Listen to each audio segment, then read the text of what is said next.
Buonasera telespettatori di Insieme delle Persone, benvenuti a questa ulteriore nuova puntata della nostra trasmissione. Sono le 21.00, trasmettiamo in diretta dagli studi di Canale Italia a Rubano, in provincia di Padova. Oggi abbiamo l'intenzione di affrontare gli argomenti un po' più attuali, quelli che ci coinvolgono direttamente: il Veneto, la sanità, la politica nazionale. Vedremo quali novità ci sono. Parleremo anche di sondaggi, perché i sondaggi dopo le europee confermano addirittura le tendenze già in atto con le manifestazioni di voto del 26 maggio. Ecco, vado subito a presentarvi i nostri ospiti. Abbiamo Andrea Carraro, che è un esperto del settore sanitario, viene da Mestrino, in provincia di Padova. Benvenuto. Buonasera, grazie per l'invito. Poi abbiamo Francesco Medici, che è responsabile culturale del Festival della Cucina Veneta. Ci dirà poi Francesco Medici cos'è questo. Buonasera a tutti. Abbiamo poi ancora Isabella Dotto, Fratelli d'Italia. Grazie per l'invito, buonasera a tutti. Benvenuta. Roberto Ferrara, che è l'amministratore delegato del Vega, Forza Italia Venezia. Buonasera a voi. E ancora, da ultimo ma non per ultimo, l'onorevole Silvia Covolo della Lega. Buonasera a tutti, grazie per l'invito. Benvenuti entrambi. Bene, ecco, prima adesso vorrei parlare della sanità. C'è il dibattito molto forte qui in Veneto riguardo, Venezia è diventata rappresentante delle città più belle dell'Italia e del mondo, sicuramente come un elemento su cui sicuramente i partiti politici sono contrapposti, per vedere Venezia come salvaguardata, tutelata anche dal punto di vista dei posti letto, della sanità, degli ospedali. Adesso io ieri sono andato a Venezia perché ho raccolto le testimonianze di esperti del settore che erano presenti a un convegno. Sono andato molto volentieri con la mia troupe e ho raccolto queste testimonianze. Vediamo assieme questo servizio, poi lo commentiamo assieme. Giovedì 6 giugno si è tenuto alle 16.30 alla Sala San Leonardo a Venezia un convegno: quale progetto socio-sanitario per la specificità veneziana. Argomenti questi molto interessanti. Sentiamo adesso le testimonianze di alcuni relatori. Con questa iniziativa di oggi noi vogliamo dare continuità alla grande mobilitazione del 31 marzo scorso in campo San Giovanni e Paolo, dove gran parte della cittadinanza, associazioni, comitati, partiti, sindacati, cittadini scesero in piazza contro il declassamento dell'ospedale civile di Venezia. I dati ci dicono che c'è 1.100.000 persone in Italia che l'anno scorso non hanno potuto, perché economicamente non potevano, pagarsi le spese sanitarie. Questo è un dato fondamentale, perché sta venendo sempre più alla ribalta il concetto di povertà sanitaria. In generale la politica, prima di affrontare temi come la salute, debba avere la capacità anche di affrontare, di parlare con i professionisti della salute, che possono essere i medici, le associazioni mediche, i sindacati, ma non solo, per esempio anche gli infermieri, i sindacati degli infermieri, anche gli operatori sanitari e tutte quelle categorie che lavorano nella salute, per riuscire comunque a trovare insieme un modo concreto per affrontare queste situazioni. Riteniamo che senza partecipazione non ci possa essere neanche democrazia, quindi è molto importante, noi lo abbiamo dimostrato nel tempo e continuiamo a dimostrarlo, di coinvolgere la cittadinanza con la partecipazione, e chiediamo che, e quindi anche con le municipalità che devono essere riattivate, le consulte e tutti quei corpi sociali, le associazioni e gli organismi che possono interpretare il territorio e la comunità. Se tu non lavori con il contesto per modificarlo, per mettere in condizioni le persone di frequentare i servizi, di trovare i servizi aperti soprattutto sul territorio, eccetera, si rischia di ritornare indietro, di ritornare ancora alla manicomialità, in cui lo psichiatra se ne sta ad aspettare il matto, tra virgolette, e quando a un certo punto non sa più che fare con il matto, lo considera cronico per metterlo da qualche parte, piuttosto che per preoccuparsi di seguirlo nel suo percorso di vita. Se Venezia giustamente può godere perlomeno del nome e quindi rivendicare un ruolo centrale, la situazione nelle isole, complice anche lo spopolamento, è in una sorta di circolo vizioso per cui ulteriore spopolamento porta ad ulteriore diminuzione di servizi. La gravità è che le proiezioni danno che nel giro di poche decine di anni si arriverà al taglio anche dei servizi essenziali proprio per mancanza di abitanti nelle isole. Il caso di Torcello chiaramente è il caso limite, però se Pellestrina perde 50-100 abitanti all'anno, qualche domanda bisognerebbe porsela, e soprattutto anche nella gestione della sanità.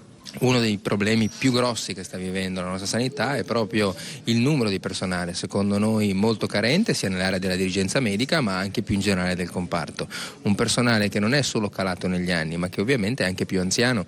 Nell'area del territorio veneziano pensiamo ad esempio al 45% dei medici ha più di 55 anni, questo vuol dire che quasi un medico su 2 nei prossimi 10 anni andrà in pensione, vuol dire un'uscita di personale grandissima che, se non sostituita in un percorso di ricambio che mette insieme competenze, professionalità ma anche passaggio tra appunto chi è in uscita e chi entra nel mondo del lavoro, chi entra nella sanità pubblica, per noi è fondamentale per garantire continuità dell'assistenza e continuità nella qualità.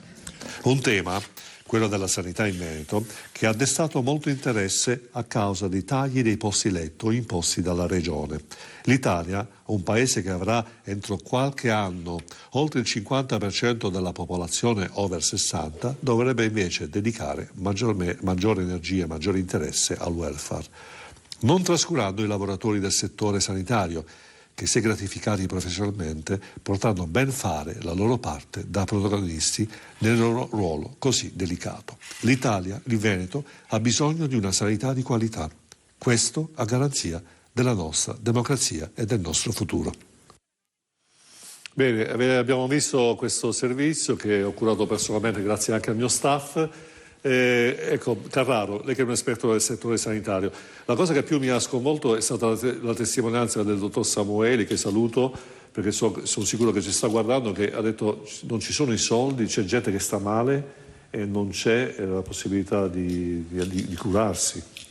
Sì, allora partiamo da una realtà, quella del Veneto, che sicuramente, l'abbiamo già detto in passato, è un'eccellenza rispetto alla riconosciuta ormai a livello non solo europeo ma anche mondiale, e probabilmente è una realtà un po' presente anche qui in Veneto, ma più presente quella della difficoltà di avvicinamento alle cure in altre regioni, o in altre regioni se parliamo di Italia. E sì, ovviamente bisogna cercare di andare a recuperare anche questi singoli casi, proprio per riavvicinarli e per poter dare la stessa qualità a tutti i cittadini nel Veneto ma anche nella nazione Italia. Ho sentito varie testimonianze, sicuramente molte reali, la difficoltà, il personale in calo, però ribadisco quanto detto anche qualche mese fa. È vero, ci sono realtà piccole che vedersi togliere un piccolo ospedale abitudinario, nel senso che in passato c'erano molti più ospedali piccoli, lo vedono come una perdita di servizi, però in realtà andare nell'eccellenza, quindi in ospedali grandi, dà una possibilità di cure nettamente migliore e quindi più in linea con quello che può essere la necessità del paziente in quel momento. Ecco, poi Carraro, parliamo anche di un altro aspetto importante. Si avvicina l'estate, gli anziani soffrono tantissimo il caldo e dei disagi pazzeschi, però poi alla fine è un problema anche sociale, questo purtroppo lo Stato è assente anche da questo punto di vista. Uno Stato assente è uno Stato che non ha la possibilità di curare gli anziani, quindi gli anziani in estate vengono lasciati soli, i figli purtroppo vanno in vacanza, hanno le esigenze lavorative, quindi anche questa è un'emergenza. Assolutamente sì. L'emergenza caldo è sempre gestita ogni anno ed è il momento dell'anno forse in cui la persona anziana diventa più debole e quindi più necessitaria.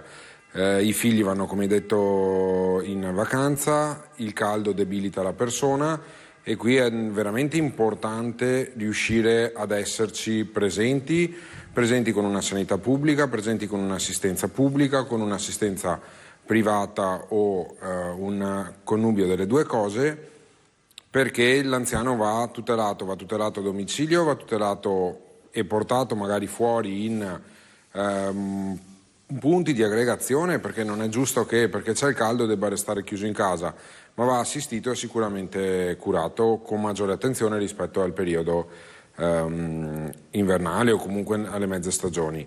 Attenzione che questo è il momento in cui l'anziano tendenzialmente passa settimane a casa da solo, perché come abbiamo detto il figlio va in vacanza ed è proprio lì che l'anziano debole non ha più l'appoggio familiare, quindi il caregiver che può seguirlo e vedere magari l'aggravamento della situazione. Ecco, come ho detto nel servizio, è ormai noto a tutti, il classico esempio è stato che qualche giornale ha enfatizzato il fatto che su 60 milioni di italiani 50 milioni erano al voto il 26 maggio. Sicuramente l'Italia è il terzo paese come longevità, e mi pare che il primo sia il Giappone, il secondo non lo ricordo, però quindi ci troviamo di fronte a uno Stato che deve far fronte anche a questa emergenza, quindi nei prossimi 10 anni, io over 60, ci sarò anch'io, le statistiche sono impietose, quindi cambieranno anche, oltre il 50% della popolazione italiana, cambieranno anche i consumi, quindi lo Stato, sicuramente uno che ha 60 anni non consuma come un 18enne o un 20enne, quindi sicuramente questo porterà dei cambiamenti, lo Stato invece lo vedo un po' assente, perché anche quello, io credo, lo Stato non deve preoccuparsi diciamo degli armamenti in una fase magari in cui forse si parla solo di pace, ma deve preoccuparsi di garantire welfare, di garantire assistenza, di garantire un benessere ai propri cittadini. Quindi sicuramente, giusto Carraro, ci saranno delle sfide da parte dello Stato? Assolutamente sì, nei prossimi 10 anni la proiezione al 2028 è di un aumento di 10 punti percentuali degli over 65, quindi sicuramente ci sarà la necessità di cominciare a pensare adesso a un sistema diverso di gestione da qui a 10 anni. Non da ultimo la Regione Veneto ha per questo anche aperto a favore dei nuovi medici di base, a favore di nuovi scuole di specialità, quindi più borse di studio, appunto per cominciare a proiettarsi a qui a 10 anni, 7, 8, 10 anni a una nuova assistenza. Ovviamente va integrata, nel senso che lo Stato non può arrivare a tutto e a tutti. Ormai si è capito che lo Stato in un certo senso vuole un po' delegare, anche perché se penso sia vera la dichiarazione, come è giusto che è vera, che ha fatto il sindacalista, comunque effettivamente nel servizio che abbiamo visto c'è anche un'altissima percentuale di dottori che andranno in pensione nei prossimi 10 anni, quindi sicuramente sono aspetti che dobbiamo valutare. Ovviamente il nostro dovere è quello di informare.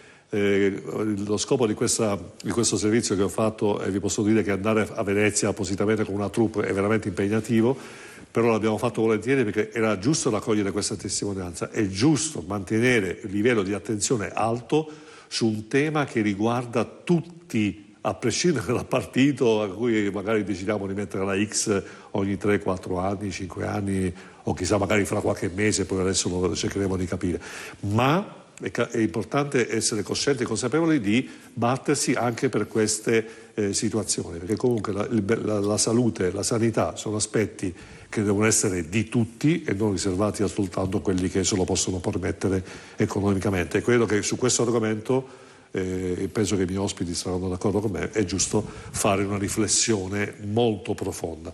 Ecco, adesso lanciamo un piccolo stacchetto pubblicitario, rimanete con noi, perché poi scopriremo se dobbiamo tornare a votare oppure no. E quant'altro, però la prima cosa che dobbiamo normalizzare siamo noi. Nella mia testa il sogno di diventare imprenditore già a 16-17 anni. Sei molto più preparato di me. Un grande applauso per la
tua agenzia viaggi.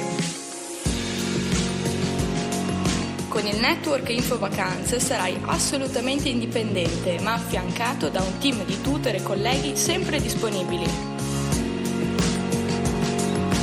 Potrai far crescere la tua impresa specializzandoti in outgoing, ma se vorrai potrai sviluppare anche dei tuoi progetti di incoming. Prima di venire a parlare direttamente con me, passa dalle nostre agenzie, senti cosa dicono di noi e poi vieni a trovarci. Inizieremo un viaggio assieme. Per tutte le informazioni telefona il numero verde in sovraimpressione oppure entra nel sito www.infovacanze.it.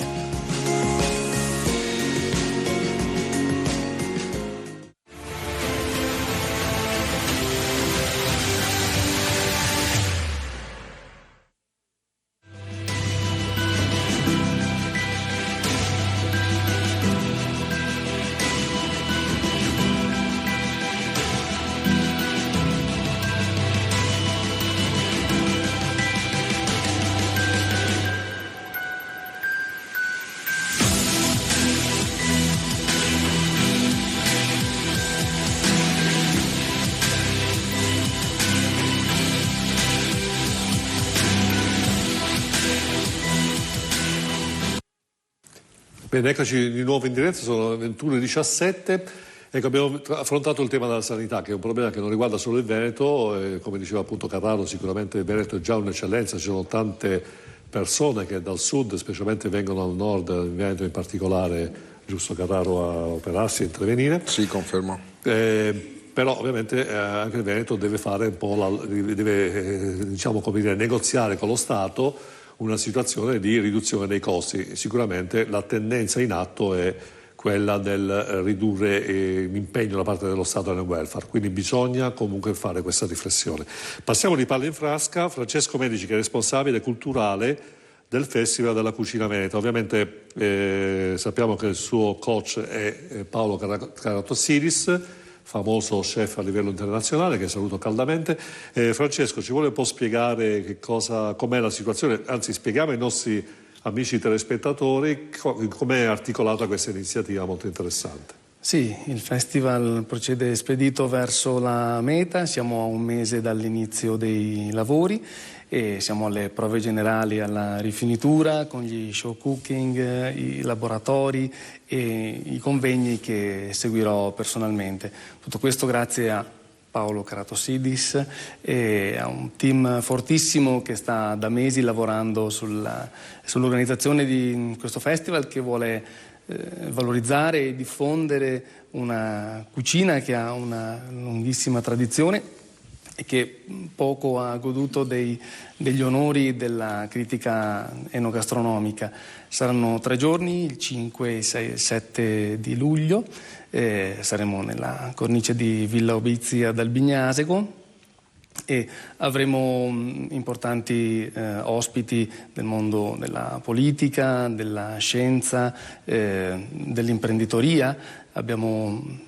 Personalmente curo in particolare i convegni, che saranno 9, articolati sui 3 giorni.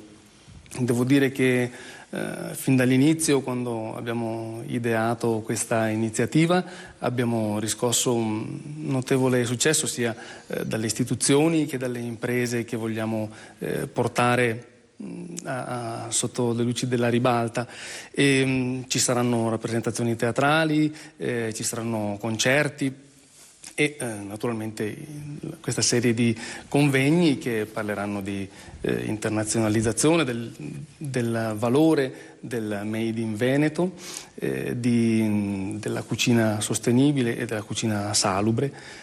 Sarà un evento al quale invito tutti. Attraverso il nostro sito è possibile fare le iscrizioni a tutti gli eventi, che sono gratuiti ma sono in numero limitato, quindi invito tutti a visitare il nostro sito. Ecco, Medici, le faccio questa domanda: da come è nata l'idea perché in genere quando si fa una cosa un motivo c'è, nel senso, perché perché fare un festival sulla cucina veneta? A me viene il sospetto che purtroppo la cucina veneta è un po' sacrificata, schiacciata dalle altre più famose. È no? proprio per questa ragione, in effetti, quando mi trovo all'estero, ma anche semplicemente fuori regione, vedo che i nostri piatti non sono così noti e non sono così richiesti, ma non ritengo sia una ragione qualitativa, ma semplicemente, uso questa parola di marketing. Questo evento vuole portare la giusta attenzione e puntare i riflettori su una cucina che ha una tradizione di svariate centinaia di anni, insomma, che arriva dalla Repubblica Serenissima, dalla Repubblica di San Marco. Ricordiamo che se sono arrivate le spezie sono stati i primi i veneziani attraverso i loro commerci. Questa è la ragione che infatti abbiamo chiamato primo festival, perché siamo fiduciosi che ce ne saranno degli altri, e le risposte che stiamo avendo dal mercato, da tutte le persone che abbiamo coinvolto, sono estremamente positive, e quindi abbiamo motivo di pensare che dopo il primo ce ne saranno degli altri. Ma invito tutti a venire a trovarci ad Albignasego il primo weekend di luglio. L'idea secondo me è corretta. Diciamo che effettivamente noi non ci rendiamo conto che l'aspetto, perché siamo talmente abituati al cibo, lo diamo per scontato, poi siamo influenzati dai fast food, dal mangiare veloce, le catene, quel cibo standardizzato, lo stesso sapore, perché le multinazionali del cibo ci stanno costringendo a pensare che le cose buone sono quelle che hanno lo stesso sapore sempre, da gennaio fino a dicembre, fino alla fine dell'anno.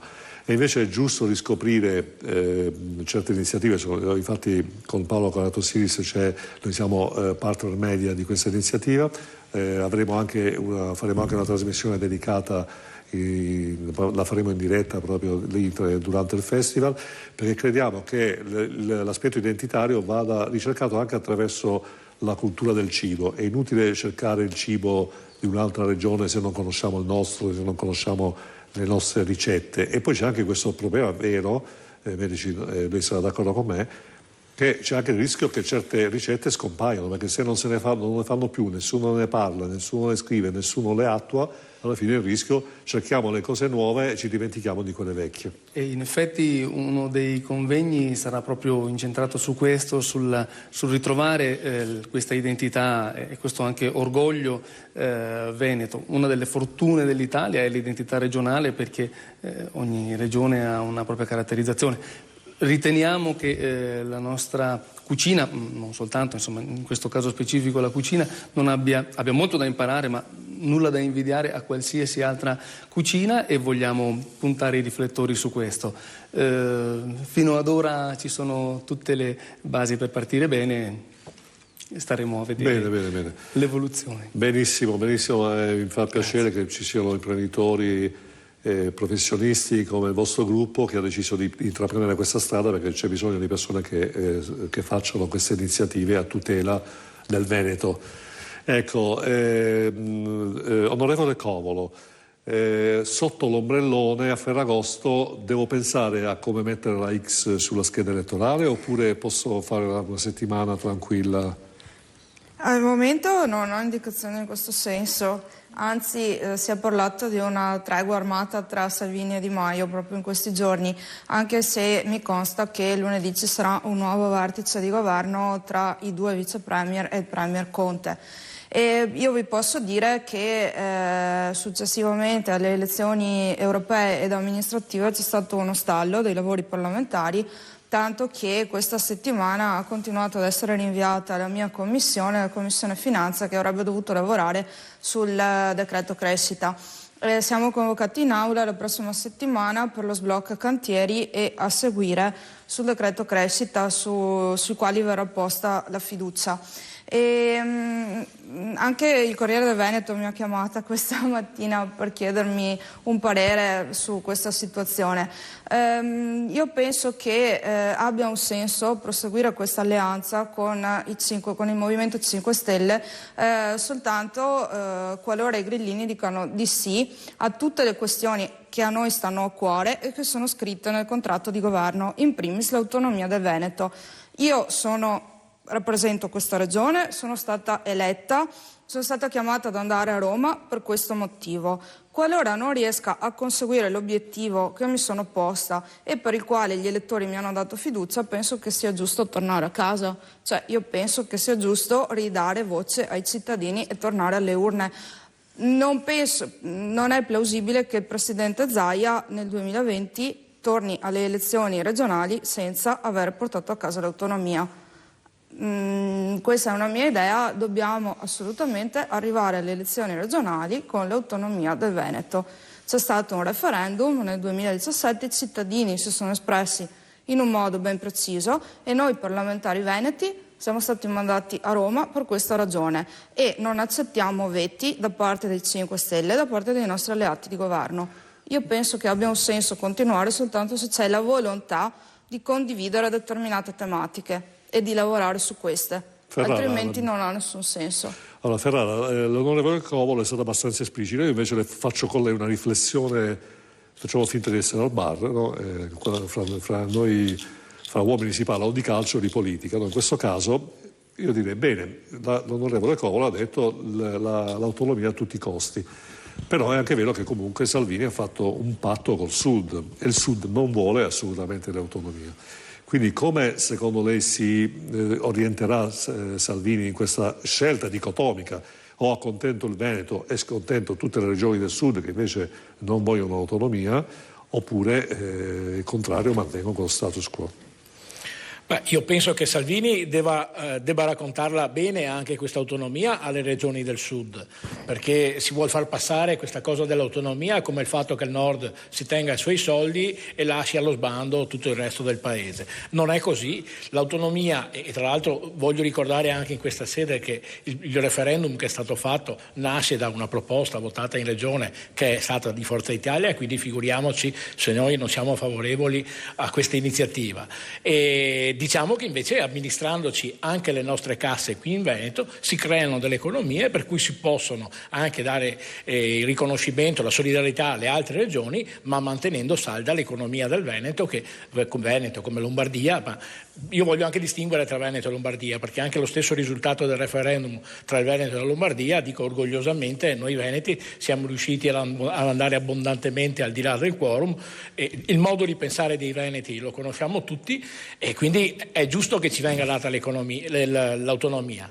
Sono decisamente preoccupato invece della situazione economica, ma non lo sono come rappresentante politica, lo sono come cittadino, perché questo contratto di governo, che è una sorta di inciucio pazzesco, perché prevede tutto il contrario di tutto, cioè ci sono le proposte che erano del centrodestra all'inizio, che ovviamente a noi vanno bene e che sono anche le stesse proposte evidentemente anche della Lega, ma che si sono dovute sposare per forza con un reddito cittadinanza, che è una cosa che secondo me è demenziale, perché stiamo dando dei soldi a delle persone che già lavorano in nero, perché sappiamo tutti come funziona questo paese. Quindi noi stiamo di sorta finanziando persone che lavorano in nero. Purtroppo questo è il risultato, quindi altro che autonomia. Stiamo buttando via dei soldi, stiamo buttando via delle risorse.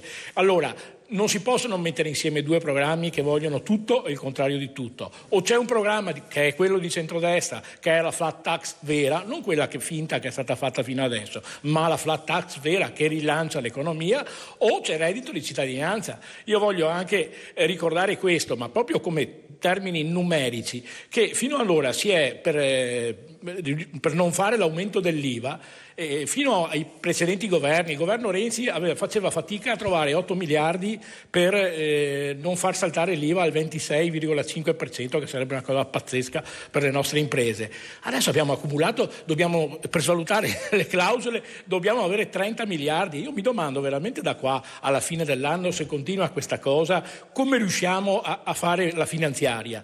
E quindi per me il problema è che non se il governo resta o va a casa, chiaramente noi ci auguriamo che vada a casa domani mattina, ma il mio timore è anche che qui si è mangiato al ristorante, si scappa via senza pagare il conto, si scappa via senza presentare la legge finanziaria, che è quella che deve finanziare tutto quello che è stato fatto fino adesso, che non può stare insieme, perché o c'è un programma di centrodestra o c'è un programma di chi era opposto al programma di centrodestra, e quindi io mi auguro che il governo vada a casa e che il centrodestra possa ripartire dalle proposte nostre che erano per il rilancio delle imprese e il rilancio dell'economia. Senta Dotto, oggi ho sentito Salvini in uno dei suoi proclami su Facebook o telegiornale, non mi ricordo, ha detto l'accordo con il 5 Stelle è l'unica maniera per andare avanti, non c'è un altro governo. Però si sa che il 5 Stelle è tendenzialmente un partito di opposizione. Io credo che, almeno secondo la mia esperienza, un partito, e questa è la dimostrazione, un partito che sa fare bene l'opposizione, come magari il 5 Stelle, la contestazione è proprio dimostrato, lo sta dimostrando, non va bene a fare il governo, perché comunque hanno l'anima del no, lo hanno dimostrato, no TAV, no cantieri, no qua, e in effetti anche la Covolo effettivamente l'ha confermato. Non c'è stato dialogo e molti aspetti del patto di governo non sono stati rispettati, però c'è comunque una situazione, un'economia in ginocchio. Infatti il problema è molto serio, noi abbiamo a che fare con degli improvvisati della politica, mi riferisco naturalmente ai 5 Stelle, non di certo alla parte leghista, è un governo a trazione senz'altro leghista adesso, però dobbiamo anche tener conto di un dato che è emerso all'esito di queste elezioni europee, e cioè che i nostri elettori ci hanno raccontato qualcosa di diverso, cioè i nostri elettori ci hanno raccontato che vogliono un governo che attui una politica di destra, di centrodestra, e non certamente una politica portata avanti negli ultimi mesi dalla parte grillina. E questo è un dato che è molto importante, oggettivo, di cui dobbiamo tenere conto.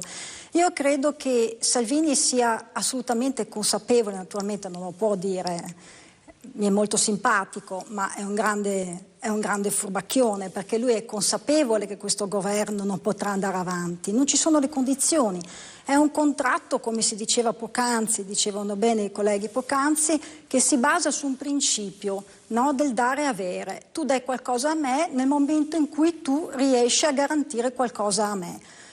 Siamo di fronte a due movimenti che sono in antitesi dal punto di vista ideologico, come diceva anche prima lei, siamo di fronte a un'ideologia, un approccio ideologico, quello dei grillini, completamente distante da quello di un centrodestra, della Lega, da parte anche di Fratelli d'Italia, perché i grillini fin dall'inizio ci hanno detto no alle infrastrutture, no TAV, no alle infrastrutture perché c'è il timore della corruzione, scusate, ma l'illegalità è una precondizione, ma che razza di approccio ideologico è? Noi dobbiamo invece implementare le infrastrutture, dobbiamo andare avanti. Lo stesso Unione Europea nel rapporto UE ci ha appunto ripreso in questo senso dicendo che dobbiamo investire nelle infrastrutture, nel trasporto sostenibile, nelle strade, eccetera. Quindi dobbiamo cercare di migliorarci, di garantire un futuro migliore ai nostri figli.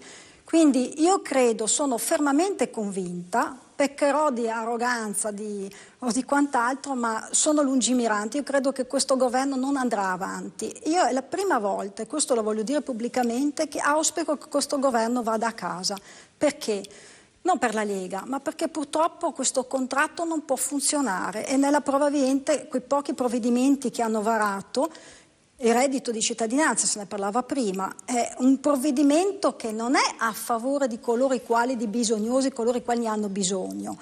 I fatti ce l'hanno confermato, il reddito di cittadinanza va a quelle persone che addirittura non hanno la fedina penale perfettamente pulita e condannati, mentre invece avrebbero dovuto proporre degli emendamenti come Fratelli d'Italia, che purtroppo è stato bocciato soprattutto dai grillini, un emendamento della serie, bene, vogliamo aiutare i bisognosi, gli italiani in primis, facciamo in modo che il provvedimento, il reddito di cittadinanza, vada riconosciuta solamente a quelle persone che hanno la fedina penale perfettamente pulita, non di certo a chi ha una sentenza irrevocabile di condanna definitiva, come per esempio ai Rom, per esempio ai pedofili o agli stupratori, a coloro che si sono macchiati di un reato particolarmente grave. Questo che non va bene. Cioè, l'approccio ideologico è sbagliato. Anche un altro tema è quello della fatturazione elettronica. Scusate, abbiamo un tessuto produttivo che è costantemente, sistematicamente in declino, ma come possiamo pensare che la fatturazione elettronica potesse aiutare le nostre imprese? Ha chiuso tantissime partite IVA, questo è stato il risultato, e ha creato, meccanismo paradossale, disoccupazione. Ma la risposta ufficiale del governo qual è stata? Tanto c'è il reddito di cittadinanza, quindi creiamo un meccanismo che è veramente follia pura. Senza progetto. Ecco, senta Covolo, il tema dell'adotto è interessante. Alla fine il discorso diciamo, voi sicuramente la vostra anima non è come quella dei grillini, no? Questo ormai è indubbio. Ecco, ma lei personalmente cosa pensa del discorso del reddito di cittadinanza? Cioè, è veramente una manovra che può servire a rilanciare l'economia? Perché c'è qualcuno del 5 Stelle che dice così. Sinceramente io personalmente penso che in legge di bilancio abbiamo cercato di dare una risposta, di rilanciare l'economia attraverso gli investimenti, stanziando quindi risorse per i comuni perché possano appaltare lavori pubblici e dare lavoro alle imprese che pagano i dipendenti, che quindi possono stimolare la domanda. E quindi abbiamo cercato di dare voce alla spesa in conto capitale, di dare la possibilità di spendere questi soldi che invece ai miei tempi, quando ero sindaco, erano bloccati ad esempio dal patto di stabilità. Abbiamo dato ai comuni la possibilità di impiegare l'avanzo di amministrazione, sempre per le opere pubbliche, prestando comunque attenzione anche alla spesa corrente, alla spesa dei servizi che i comuni devono erogare ai cittadini. E abbiamo introdotto un esperimento di flat tax che sicuramente va implementato e migliorato, va estesa ad altre categorie di soggetti. Abbiamo previsto per il prossimo anno un'imposta sostitutiva del 20% e comunque Salvini è intenzionato appunto a rivedere tutto questo sistema, a rivedere il meccanismo di questa tassa piatta. E il reddito di cittadinanza non mi sembra che abbia avuto finora un grandissimo successo, ci sono state addirittura delle rinunce da parte di alcuni interessati per non essere sottoposti a controlli, per cui penso che non sia stato un obiettivo propriamente centrato. Io poi mi stupisco di un altro aspetto che riguarda il Movimento 5 Stelle, ovvero la sua avversione alle grandi infrastrutture e alle opere pubbliche. Ricordo che lunedì scorso è stata inaugurata proprio nel mio territorio, tra i comuni di Braganza e di Montecchio Precalcino, l'interconnessione tra la superstrada pedemontana veneta e la A31, e i grandi assenti erano proprio i grillini, non c'era nessun esponente e anzi sono andati sulla stampa a dichiarare che la superstrada pedemontana veneta è inutile. E questo mi pare che dica tutto. E abbiamo grandi progetti ancora da portare avanti, oltre al completamento della superstrada pedemontana veneta. In territorio, nella provincia di Vicenza, ci si aspetta il passaggio della TAV, della Brescia-Padova, e il completamento della Valdastico Nord e di grandi arterie stradali, per cui penso che siano inaccettabili ulteriori veti e che occorra andare avanti. Ecco, senta Ferrara, però poi alla fine, come diceva lei, gli imprenditori non li ha difesi nessuno, perché in effetti i 5 Stelle e anche un po' la Lega hanno rincorso provvedimenti populisti finalizzati a creare consenso. Però io non credo che Salvini e Di Maio non abbiano economisti vicino che gli abbiano suggerito che forse devono pensare anche alle imprese per creare ricchezza, anche perché poi la Dotto ha detto una cosa interessante: i nostri figli cosa lasciamo? E mi sa che se continuiamo così lasciamo debiti su debiti su debiti su debiti. Ma mi viene veramente il dubbio che Di Maio gli economisti non li abbia, ma probabilmente a Di Maio non mancano solo gli economisti, mancano proprio gli ispiratori di politica, perché fare l'opposizione e dire sempre di no è una cosa facilissima, basta dire che è tutto sbagliato e quindi e poi bisogna prendersi le responsabilità di governo. Responsabilità di governo sono una cosa diversa. Cioè, ditemi voi, coinvolgo anche i telespettatori, ma se un partito dice che non si devono fare le infrastrutture perché sennò si ruba, che cosa facciamo? Torniamo all'età della pietra. Ha ragione Berlusconi quando li chiama scappati di casa, perché così è una cosa che possiamo anche dire in televisione, magari fuori di televisione gli diciamo altro, ma che progresso abbiamo? Blocchiamo tutto, anche l'incidente che è successo una settimana fa ormai a Venezia con le navi, dove andiamo a cercare la responsabilità? La andiamo a cercare in chi aveva in mano le cose per andare avanti e poi è andato avanti, e poi aspettiamo sempre che succeda qualcosa per poi dire ma si doveva fare, ma se qua non facciamo perché sennò si ruba, sennò è tutto pericoloso, torneremo all'età della pietra. Cioè, questo non mi pare che sia il cambiamento, mi pare che sia un arretramento clamoroso. Anche perché poi nessuno vuole comprendere, o meglio, non fa audience, non fa sufficientemente audience, non fa sufficientemente consenso il fatto che la ricchezza la creano le imprese.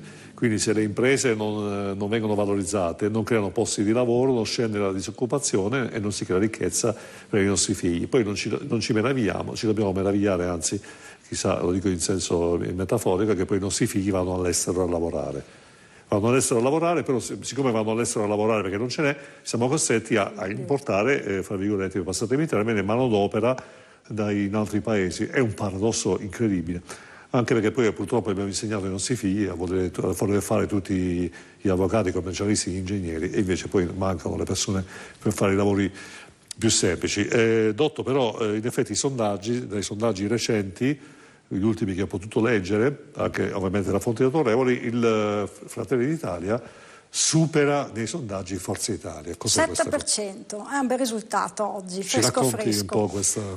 questo era presumibile, soprattutto all'esito delle elezioni europee, è stato un risultato straordinario, ma questo l'avevamo già detto, Giorgia Meloni, la nostra Presidente, l'aveva detto da tempo, la nostra Presidente combattiva di Fratelli d'Italia. Effettivamente è cresciuto nel tempo il consenso di Fratelli d'Italia, ma perché sono state proposte varate nel tempo, pensate e ragionate, proposte concrete, soprattutto in tematiche come per esempio il tema della famiglia, del lavoro. Guardate che durante la campagna elettorale ho avuto la possibilità di incontrare tantissime persone e questa esperienza è stata positiva, personalmente mi ha arricchita personalmente, soprattutto mi ha fatto capire che i veri problemi che hanno i nostri cittadini sono la mancanza di dignità, perché non c'è lavoro, o il giovane non trova lavoro, come si diceva poc'anzi, va all'estero, ma dopo un anno ti torna a casa, perché la crisi economica è globale, no?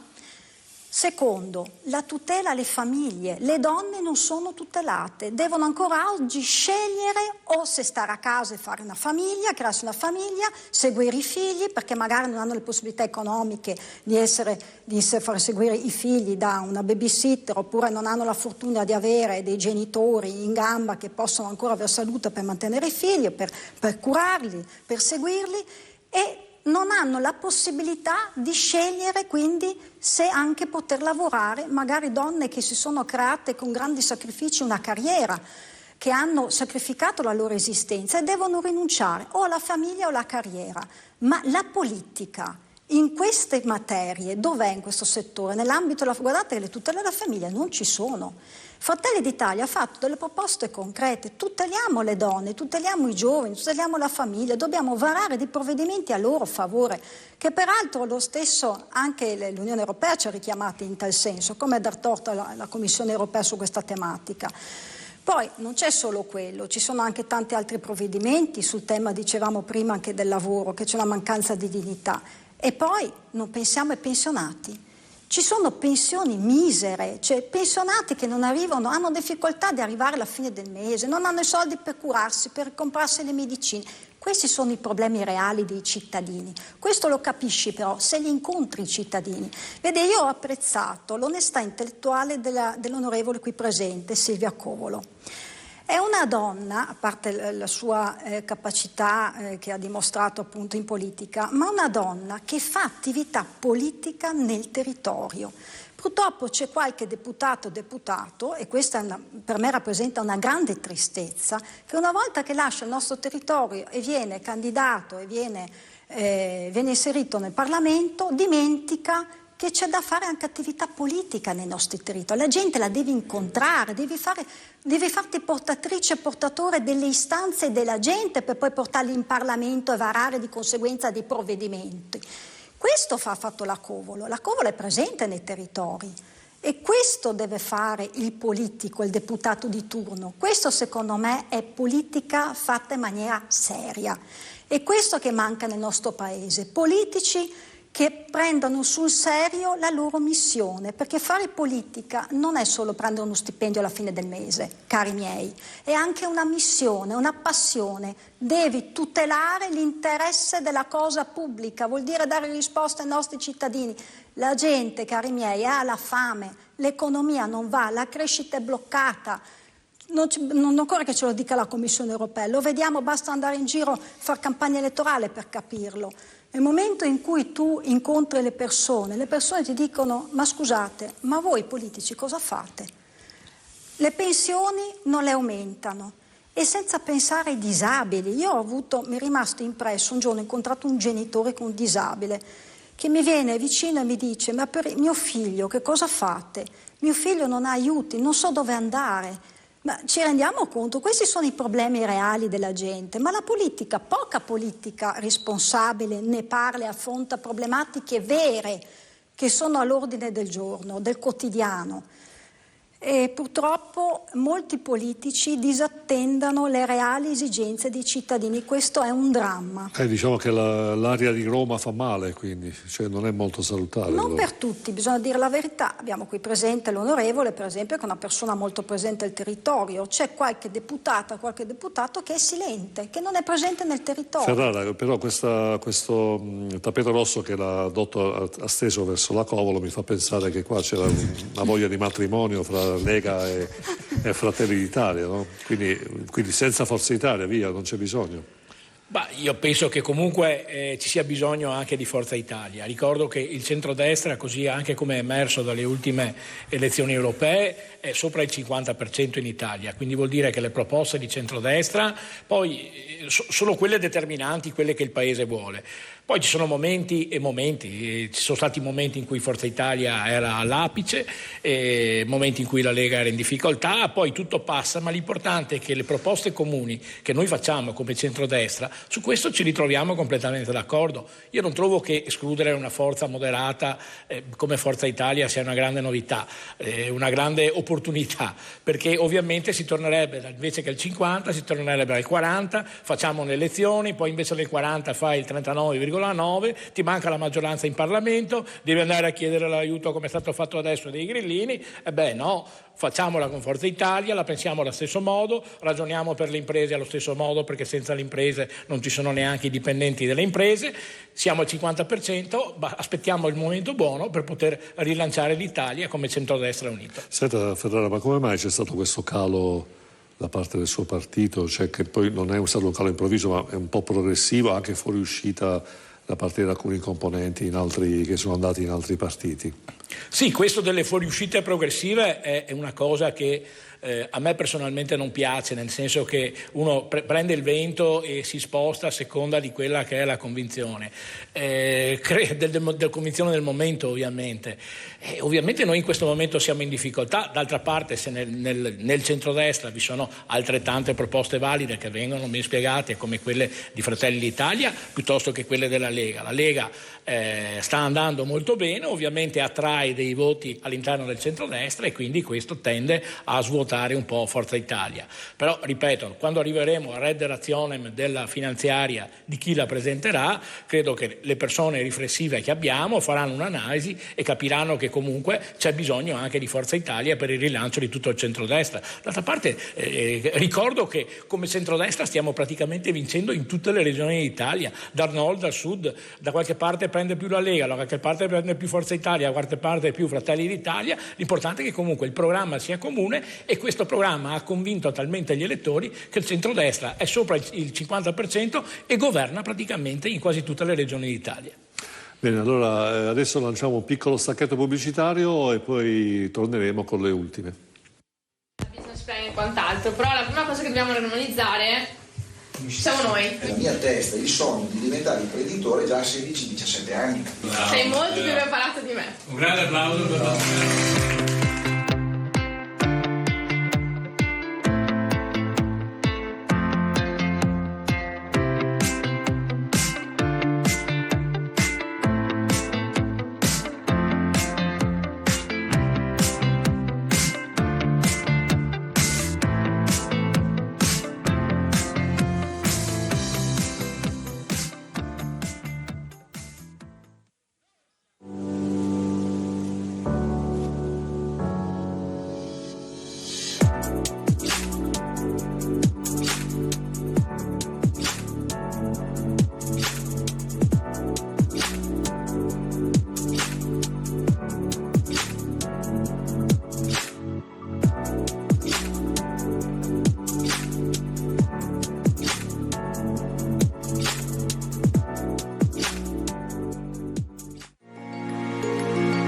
Apri la tua agenzia viaggi.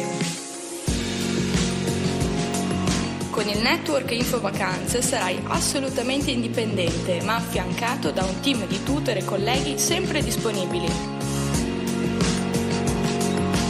Potrai far crescere la tua impresa specializzandoti in outgoing, ma se vorrai potrai sviluppare anche dei tuoi progetti di incoming. Prima di venire a parlare direttamente con me, passa dalle nostre agenzie, senti cosa dicono di noi e poi vieni a trovarci. Inizieremo un viaggio assieme. Per tutte le informazioni telefona al numero verde in sovraimpressione oppure entra nel sito www.infovacanze.it.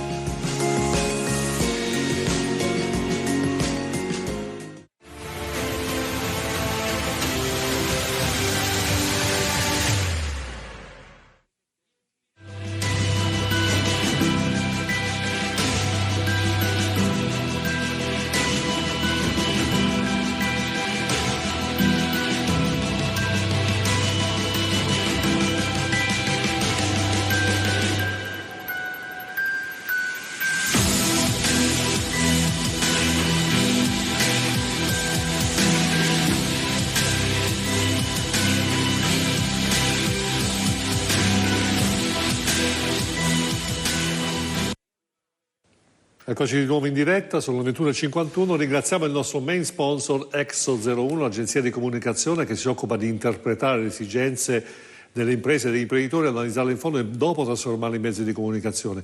Oggi le agenzie, la maggior parte delle agenzie, affidate a persone che purtroppo non hanno avuto l'esperienza di lavorare in azienda e quindi di vivere l'imprenditoria nel profondo delle esigenze dell'imprenditore stesso, propongono soluzioni che spesso sono moderne ma non sentite, non orientate verso l'imprenditore.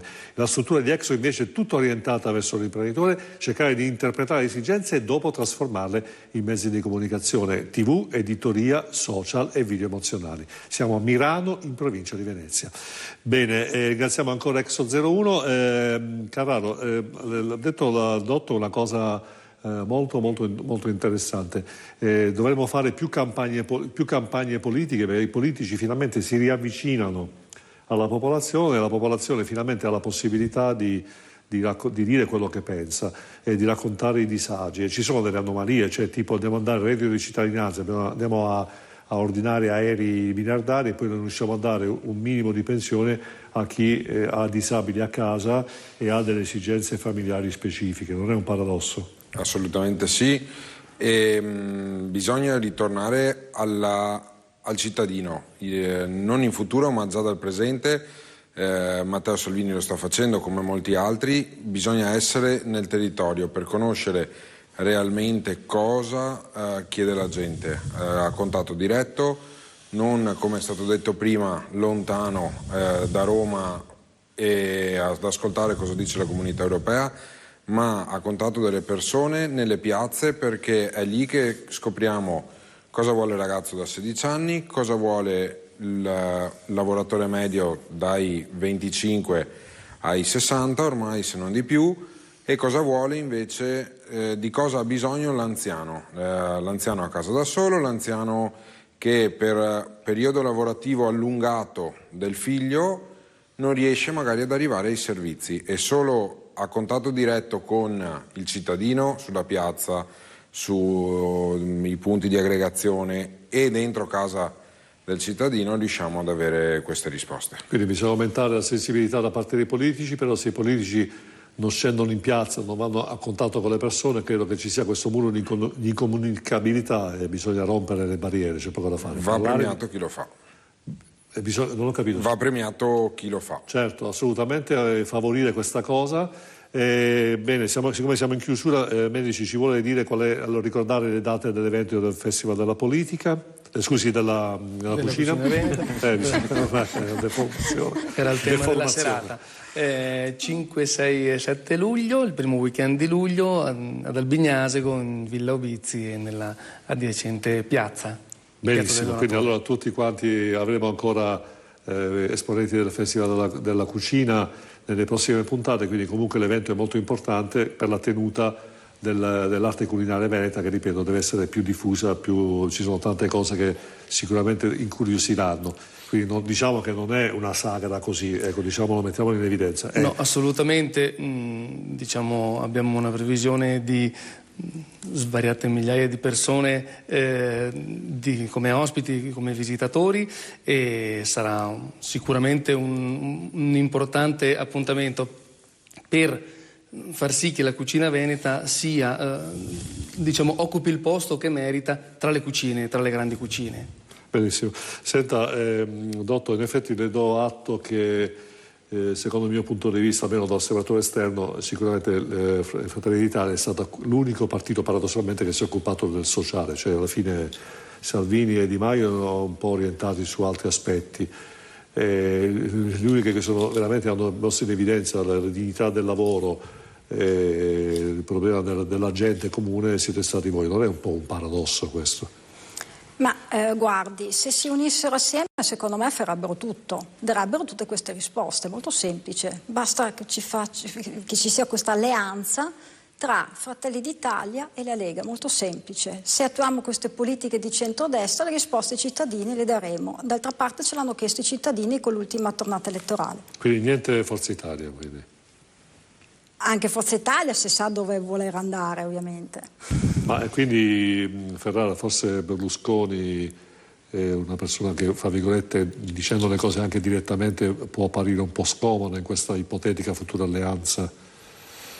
Io direi di no, nel senso che tante volte mi preme anche l'occasione di chiarirlo. Si continua a dire che Forza Italia, ma dove va, cosa fa? Mi pare che Forza Italia governi assieme al centrodestra nelle regioni dove siamo stati eletti. Non abbiamo, poi ci dicono ma Forza Italia va col PD, ma quando mai va col PD? Cioè non abbiamo neanche mai pensato di andare col PD. Però è come quella cosa che mettono in giro una voce, però sai, a forza di dirlo magari la gente ci crede. Non mi risulta che abbiamo fatto nessun accordo futuro con il PD, restiamo fermi e leali all'alleanza di centrodestra, anzi auspichiamo che cada questo governo per poter riportare il centrodestra al governo con Forza Italia e con le capacità, con l'esperienza di Forza Italia. Bene, allora Covolo, adesso voi tornerete, come diceva, in Parlamento. Con che spirito? Cioè veramente si continua, secondo lei, a portare avanti le istanze del progetto dell'accordo di governo, del contratto che c'è stato col 5 Stelle, o prevede che i 5 Stelle reagiranno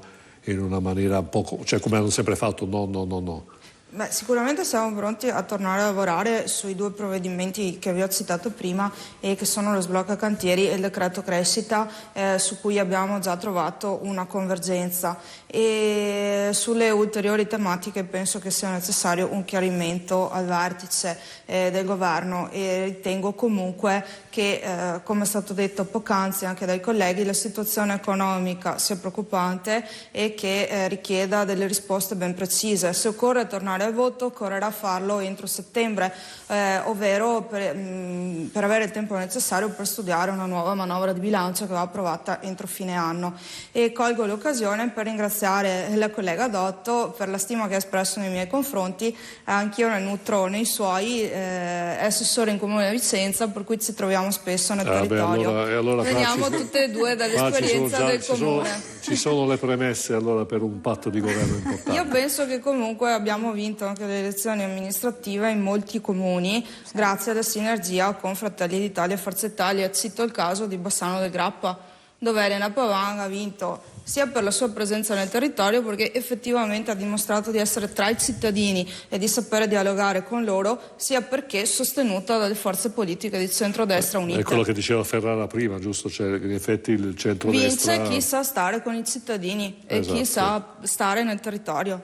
Benissimo, ecco, comunque resta chiaro quello che, sono d'accordissimo con quello che ha detto la Dotto, comunque l'Italia ha manifestato una chiara preferenza per il centrodestra. Questo non è ovviamente una mia opinione, sono dati di fatto, e sembra che i sondaggi di questi ultimi giorni stiano ulteriormente confermando questa tendenza. Chiaramente mi astengo dal giudicare in questo caso. Voi sapete che la mia rubrica io la vedo così, che tengo ogni giorno sulla mia pagina Facebook, e là ovviamente dico quello che penso. In questo caso faccio il diplomatico, ringrazio i miei ospiti: Andrea Carraro, esperto del settore sanitario di Mestrino in provincia di Padova. Grazie, buona serata a tutti. Francesco Medici, responsabile culturale del Festival della Cucina Veneta. Grazie per l'invito. Salutiamo anche Paolo Caratossidis, l'amico Paolo Caratossidis. Poi abbiamo Isabella Dotto di Fratelli d'Italia. Ringrazio per l'ospitalità. Roberto Ferrara, l'amministratore delegato del Vega, che non abbiamo detto cos'è, però è un parco scientifico dove ci sono molte attività di impresa. Magari avremo occasione per parlarne nel futuro. Grazie per l'invito e grazie ai telespettatori. Volentieri, Forza Italia Venezia, e da ultimo ma non per ultimo l'onorevole Silvia Covolo della Lega. Buonasera a tutti e grazie ancora per l'invito. A presto. Bene, grazie a tutti gli ospiti. Quello che ho da dirvi è sicuramente rimanete con noi il giovedì e venerdì, sapete che su 15 siamo sul Serenissima il giovedì e il venerdì sul canale 84. Gli argomenti saranno sempre a tema politico, a tema culturale. Sicuramente non è finita qui, le cose a livello politico si stanno evolvendo, io spero il meglio, spero che la politica si accorga del territorio, chissà che non sia stata salutare queste campagne di queste settimane, campagne politiche, proprio per riavvicinarsi alle esigenze del popolo, della gente, le esigenze più comuni. Risolviamo le problematiche, quelle normali, la gente sarà grata alla politica, riavviciniamo la politica alla gente, altrimenti sarà sempre barriera, sarà sempre incomunicabilità.